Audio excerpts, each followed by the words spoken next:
Hello and welcome to another episode of Mompreneurs Making Moves. If you've ever tried to answer emails with a toddler pulling at your sleeve, or you've wondered how to grow your business while chasing after your dreams and probably your kids, then you're in the right place. Every week we'll get real about wins, messes, and all the magical moments in between, sharing practical tips, honest stories, and the laughs that keep us going. So let's go ahead and get started. Welcome back to another episode of Mompreneurs Making Moves. I'm your host, Amariah Murdoch, owner and founder of Infinite Exec. And you're in the right place if you're an aspiring or thriving mompreneur who's ready for real talk and all things babies, business, and boundaries. Today we have the lovely Becky Beach, who's a $1 million digital product seller and also a coach at coachbeckybeach.com and mombeach.com.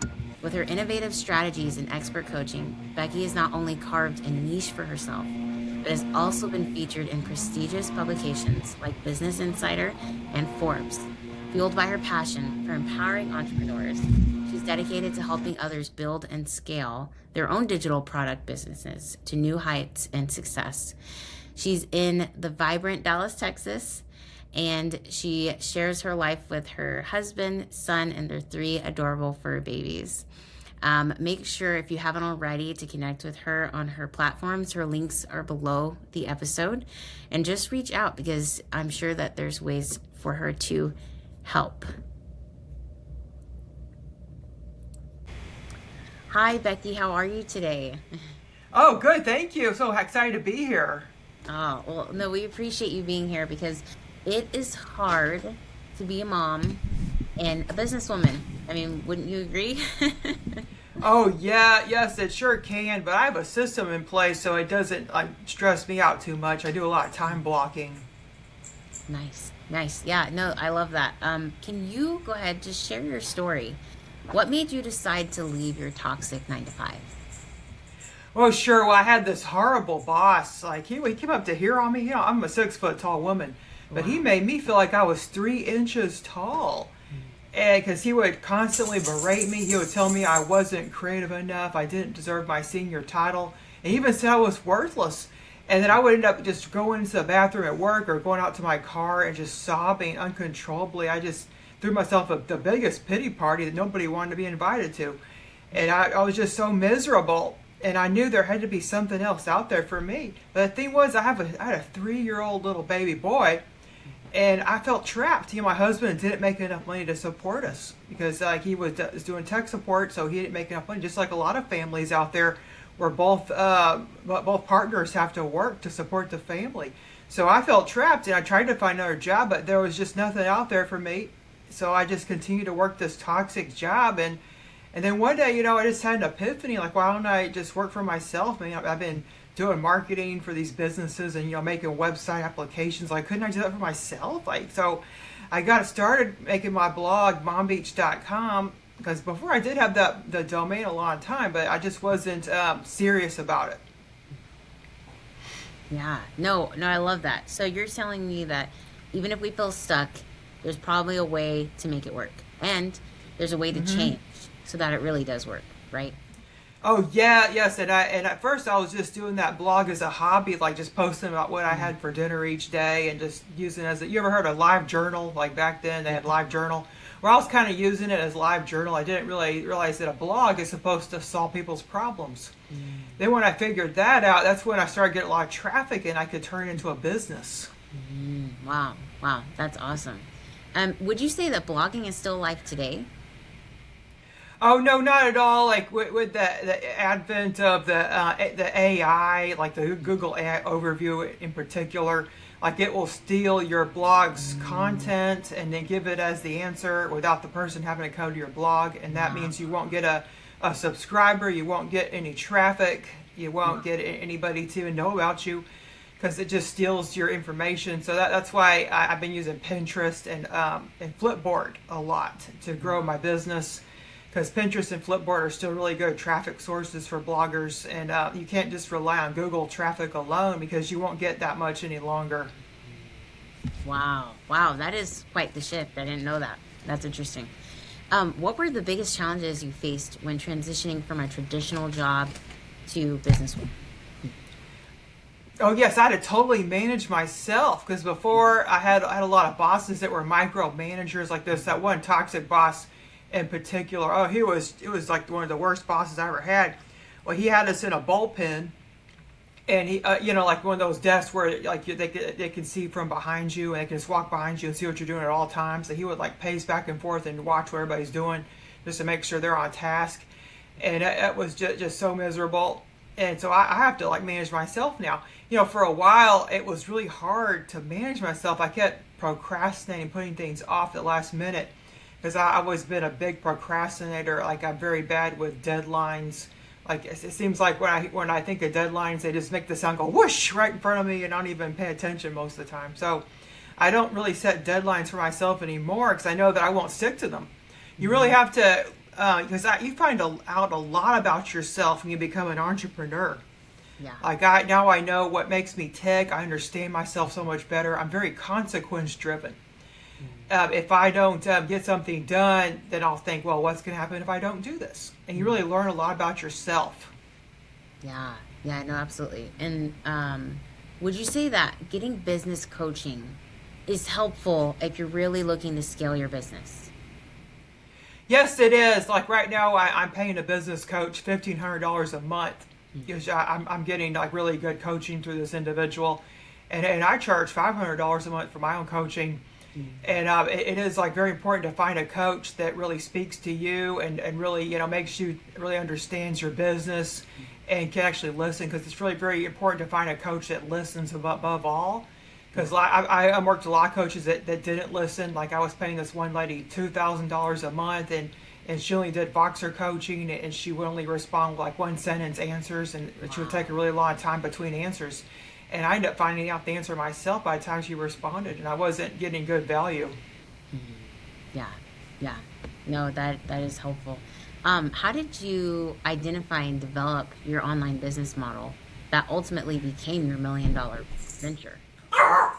Well, it just took quite a long time to get something that worked for me, because I have a disability and I can't work very hard. I can't do the hustle culture, because I know a lot of people out there, oh, you got to hustle, you got to work constantly if you're going to work for yourself, because you work twice as hard to work for yourself. That's not the case. If you work smarter, not harder. I know that's a very cliche thing to say, but it's really true. If you find systems that work for you, then you could totally limit the amount of hours you work. Like when you do put the work in, you do very focused work that's going to drive traffic, move the needle, and also outsource. Like I have VAs that will do work that I don't want to do.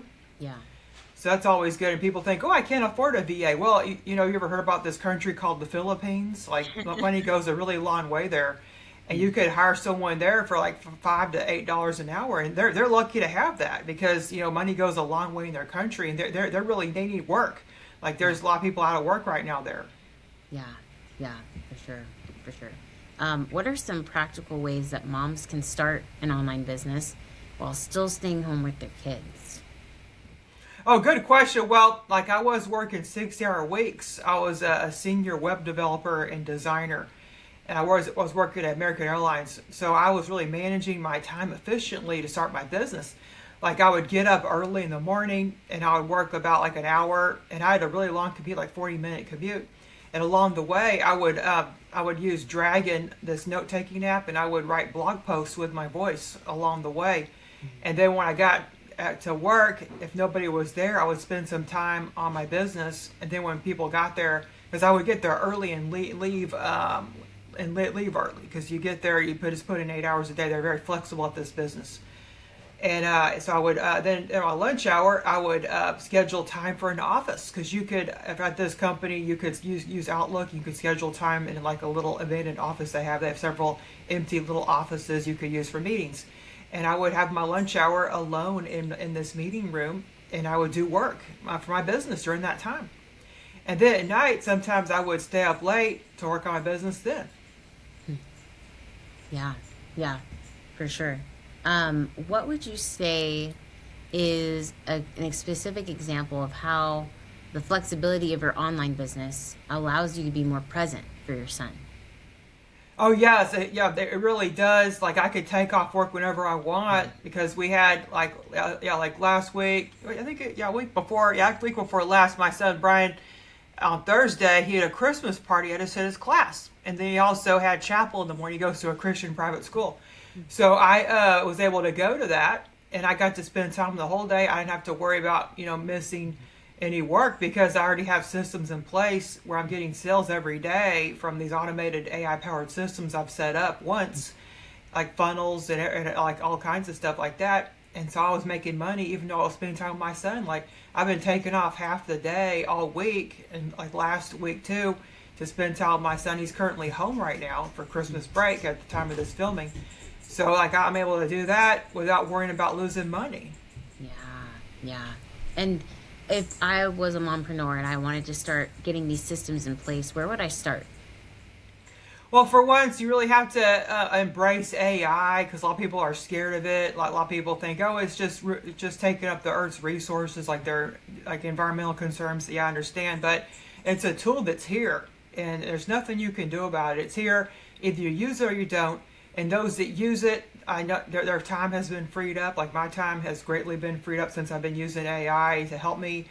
And so you really have to embrace it first and foremost. And then just get started with ChatGPT. You can use it for vibe marketing. That's something easy to do with it. And you just ask it to create you a 90-day marketing plan for your business. And just use that prompt, like create me a 90-day marketing plan for my business. And then like give some information about your business. And then it will tell you what to do every single day for 90 days. And then you say, could you export that as a Google Calendar CSV? And then it will give you the CSV, and then go to your Google Calendar, and then go import. And then when you import it, it will give you it will tell you what to do each day in your Google Calendar. And then you could see that on the go. You could take your Google Calendar with you on the go, and you could look to see what you got to do each day for your marketing. And it's just so helpful. I do that all the time, and I have several calendars on there. Like I have a podcasting calendar, I have a marketing calendar, because you can create individual calendars, and then you could turn them on and off, because it will show you like how it's just a really great tool. I think everybody needs to use that. Yeah, for sure. And then what are some mindset shifts that moms need to embrace when starting a business? Well, they really need to start thinking for themselves, because I know a lot of people like they think, oh, I got to do what my husband says, or I got to do what my boss says. But when you run your own business, you got to think for yourself. What should you do? You have to manage yourself. And a lot of moms, they're just used to answering to other people, and they're used to caring for people too. Like all they're doing is caring for others. And a lot of times moms end up losing sight of themselves, and they won't do self-care. Like when I was working 6-hour weeks, my hair was falling out, my skin was bad, and I wasn't taking care of myself. I wasn't getting enough relaxation, and my nails were brittle, my toenails were brittle. I just wasn't caring for myself. And then when I started my own business, I now had the time to actually put the time in for myself, and I was able to get my hair done. I was able to get some nice oils for my hair to make it grow out. I was able to get my nails done every Friday just about. I get pedicures. I'm actually spending the time on myself, now that I have a business, and I have the time to do that. Because if you're working constantly, you have a child, you have a household to run, you have to do stuff your husband needs you to do. Like moms have so much pressure put on them. Yeah. Let's go back to that systems topic. What are the top 2 systems that every mompreneur needs to be successful? Well, first of all, they have to really understand themselves and what makes them tick. Like you have to determine, are you consequence driven? Are you reward driven? Maybe you respond better to external factors. Like that's the people that do better in 9-to-5 jobs. And you got to really think about that. So that's the first and foremost. And then design systems around what makes you tick. Like for me, I'm consequence driven, so I've designed systems around that, like the 90-day marketing plan that I use with AI. I have VAs that will do work for me, so I don't have to worry about the deadlines, because they will do the work, like list my products. Like all I gotta do is create the product, and then my VA will list it for me. And you got to, and now I can just sell it. I don't have to worry about deadlines or or worry about, oh, I got to list this at a certain day. Well, it's already done. She's already got it listed. I start work. She has it listed. I sell it. Like just happened today. Like last night, I told her, well, could you, list this new GPT? Because I have a GPT store that sells like AI training. It's called Becky Beach AI. So she listed it for me. And then today I sold it. And I've already made about 5 sales off this one product. So like you really have to focus on what makes you respond best, and then build systems around yourself and what would really drive you forward. Okay, let's talk about that. Let's talk about product versus service-based business. Why product? And then when you have a product business, how do you leverage that? Oh yeah, great question. Yeah, yes. For a long time, I was doing services. I was a web developer. I was working hourly because there's only so much you can do in a day. And so I was working like 9 hours. So think about it, plus the commute. I was like doing 10 hours a day working for this company, because that commute would take like an hour. I would like work, and then I'll have to come back. So it was like 10 hours I was spending at this company every day.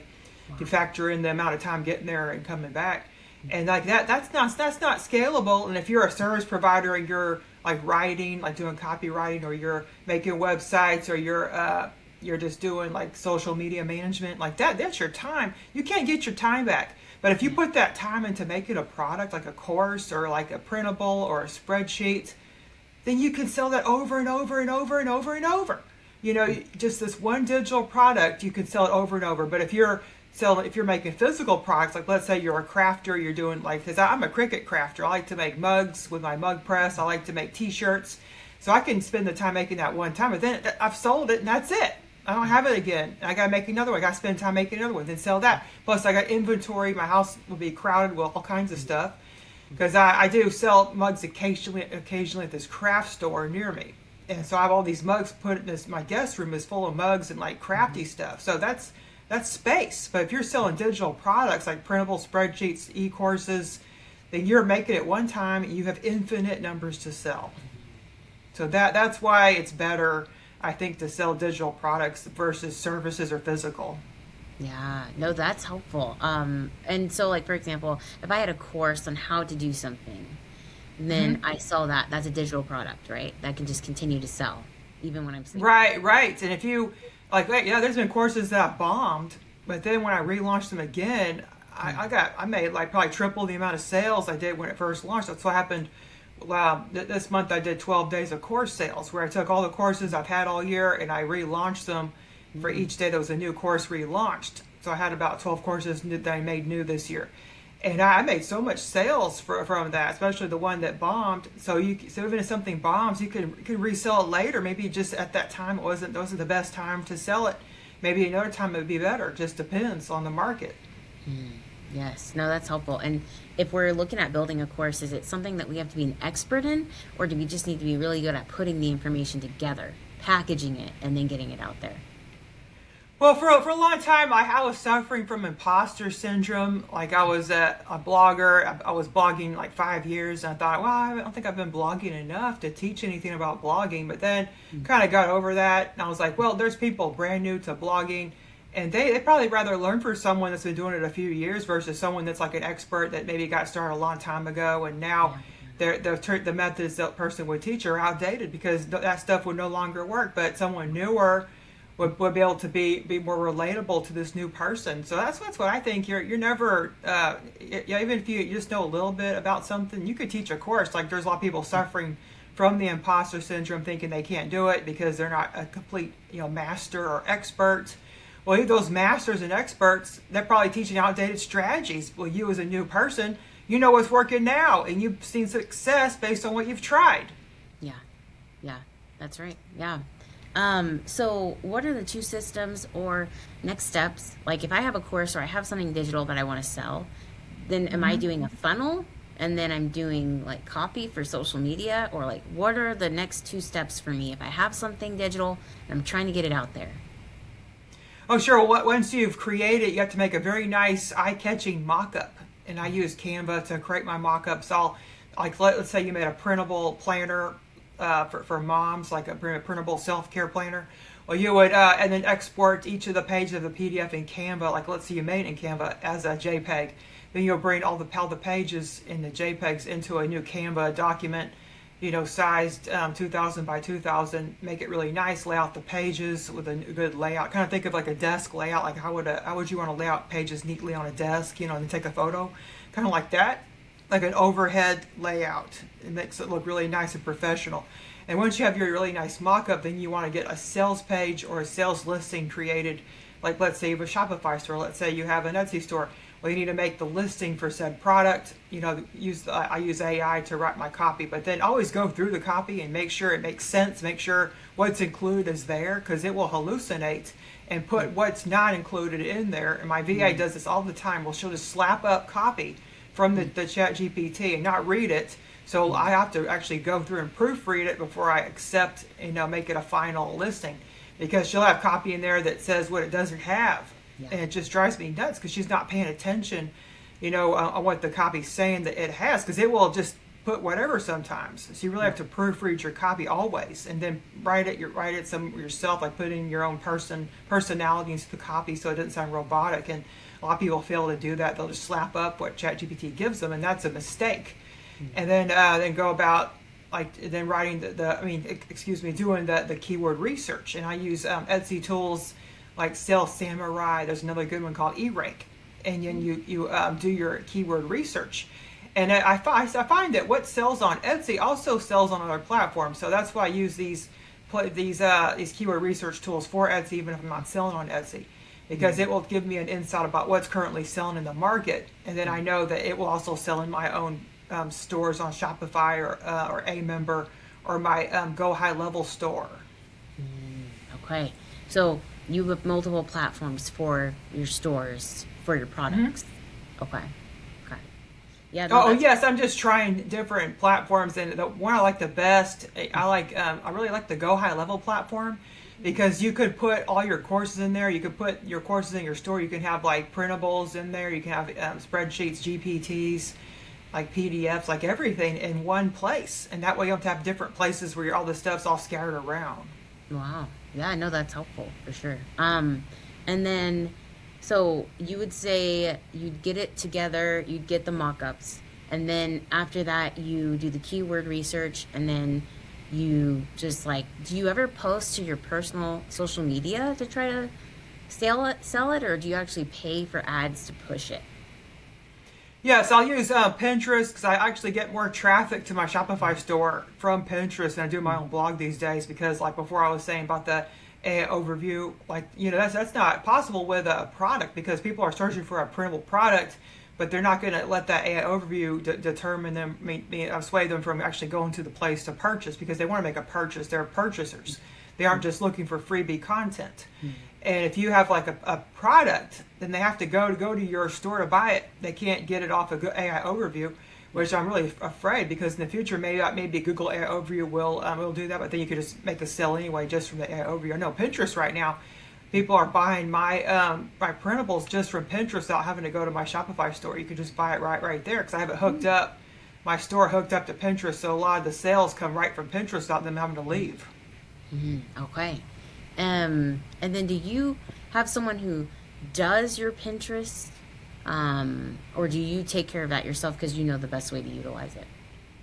Yes, nowadays I do it myself. I was having somebody do it, but they totally screwed up my account. Yeah, sorry for using this S word, but yeah, they just messed my account up really bad.